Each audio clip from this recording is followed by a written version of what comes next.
நீலகிரி மாவட்டங்களில் மிதமான மழை தொடரும் என வானிலை ஆய்வு மையம் அறிவிப்பு. ராமநாதபுரம் மாவட்டத்திலும் மழை பெய்யும் என கணிப்பு. அனுமன் ஜெயந்தி விழாவை ஒட்டி கோவில்களில் பக்தர்கள் தரிசனம். நாமக்கல்லில் உள்ள ஆஞ்சநேயர் சிலைக்கு 1,08,000 வடைகளை சாற்றி வழிபாடு.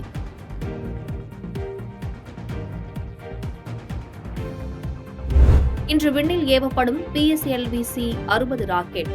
ககன்யான் திட்டத்தின் ஒரு பகுதியாக ஸ்பேஸ் டோக்கிங் பணிகளுக்காக புதிய செயற்கைக்கோள்கள்.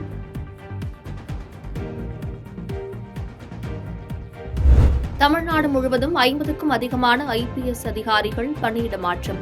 திருச்சி மாவட்ட SP வருண்குமாருக்கு DIG-யாக பதவி உயர்வு. IAS அதிகாரிகள் 70 பேர் பணியிட மாற்றம். 5 பேருக்கு முதன்மை செயலாளர்களாக பதவி உயர்வு. சட்டமன்ற தேர்தல் குறித்து தூத்துக்குடியில் திமுக நிர்வாகிகளுடன் முதலமைச்சர் மு.க.ஸ்டாலின் ஆலோசனை. 200 தொகுதிகளில் வெற்றி பெறுவது குறித்து அறிவுறுத்தல்.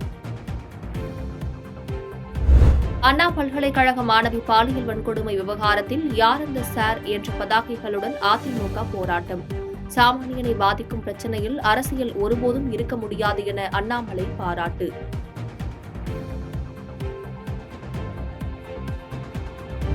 பாமக இளைஞரணி தலைவர் நியமனம் தொடர்பாக மோதல் வெடித்த நிலையில் ராமதாசுடன் அன்புமணி சந்திப்பு.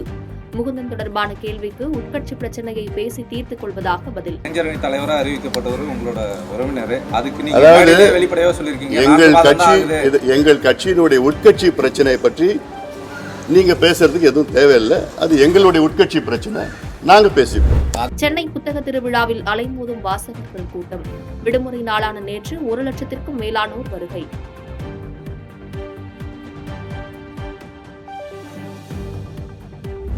தென்கொரியாவில் விமானம் தரையிறங்கிய போது வெடித்து சிதறியதில் 179 பேர் உயிரிழப்பு. சுவரில் மோதியதால் விமானம் தீப்பிடித்து எரிந்தது.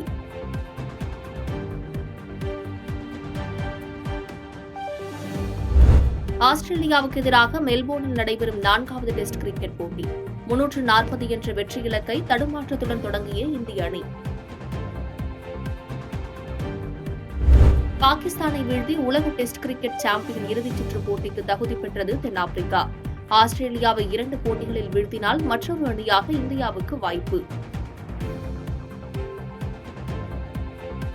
பாதகம் செய்பவரை கண்டால் நாம் பயங்கொள்ளலாகாது பாப்பா. மோதி மிதித்து விடு பாப்பா, அவர் முகத்தில் உமிழ்ந்து விடு பாப்பா.